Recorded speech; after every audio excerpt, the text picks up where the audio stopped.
परमात्मा से संबंध क्यों टूट गया है, आज हम चर्चा करेंगे इसकी।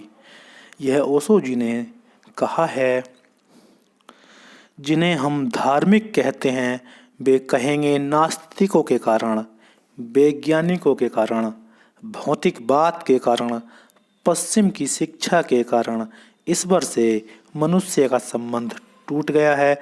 ये बातें एकदम ही झूठी हैं। किसी नास्तिक की कोई सामर्थ्य नहीं कि मनुष्य का संबंध परमात्मा से तोड़ सके। यह वैसा ही है। और किसी भौतिकवादी की यह सामर्थ्य नहीं है कि मनुष्य के जीवन से अध्यात्म को अलग कर सके। किसी पश्चिम की कोई शक्ति नहीं है कि उस दिए को बुझा सके जिसे हम धर्म कहते हैं।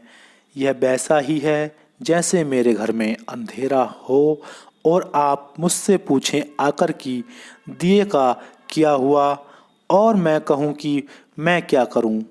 दिया तो मैंने जलाया लेकिन अंधेरा आ गया और उसने दिए को बुझा दिया, तो आप हंसेंगे और कहेंगे अंधेरे की क्या शक्ति है कि प्रकाश को बुझा दे। अंधेरा आज तक कभी किसी प्रकाश को नहीं बुझाता। मिट्टी के एक छोटे से दिए में भी उतनी ताकत है कि सारे जगत का अंधकार मिलकर भी उसे नहीं बुझा सकता। हाँ, दिया बुझ जाता है तो अंधेरा जरूर आ जाता है। अंधेरे के आने से दिया नहीं बुझता। दिया बुझ जाता है तो अंधेरा आ जाता है। नास्तिकता के कारण धर्म का दिया नहीं बुझा, धर्म का दिया बुझ गया, इसलिए नास्तिकता आ गई।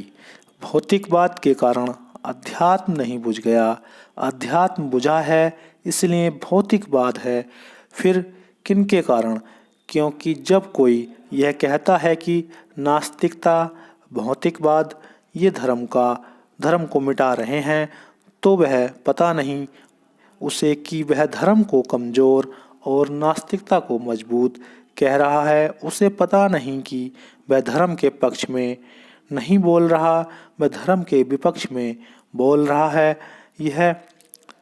वह यह स्वीकार कर रहा है कि अंधेरे की ताकतें कुछ ज़्यादा बड़ी हैं उजालों की ताकतों से। ईश्वर का संबंध मनुष्य से तोड़ने में जितना हाथ धर्म गुरुओं, धर्म पुरोहितों, मंदिरों और मस्जिदों, हिंदू मुसलमानों, ईसाइयों और जैनों का है, उतना किसी और का नहीं है। और अगर इस पृथ्वी को फिर से प्रभु से जोड़ना है तो कुछ चीज़ों से हाथ जोड़ लेने पड़ेंगे, संप्रदायों से हाथ जोड़ लेना पड़ेगा। अगर धर्म का जन्म देखना चाहते हो और धर्म गुरुओं को विदा कर देना होगा। अगर प्रभु के दर्शन की तरफ आंख उठाना चाहते हो। लेकिन परमात्मा को बेचने वाली दुकानें हैं जिनको हम धर्म कहते हैं। परमात्मा को बेचने वाली दुकानें हैं जिनको हम मंदिर, मस्जिद, शिवालय और गुरुद्वारा कहते हैं। परमात्मा को बेचने वाले दुकानदार हैं जिनको हम धर्मगुरु, पुरोहित, पादरी और ये सब नाम देते हैं। इन सारे लोगों ने आदमी और प्रभु के बीच एक दीवार खड़ी कर दी है जिससे प्रभु से मिलना कठिन हो गया है। इसलिए इन धर्मगुरुओं को उखाड़ फेंको, इनसे कोई वास्ता मत रखो। यही सब ओशो जी ने अपने इस प्रवचन में कहा है। अच्छा लगा होगा उम्मीद करते हैं। और अगर नए सुने हैं तो आप प्लीज़ सब्सक्राइब करके ज़रूर जाइएगा। सुनने के लिए बहुत बहुत धन्यवाद।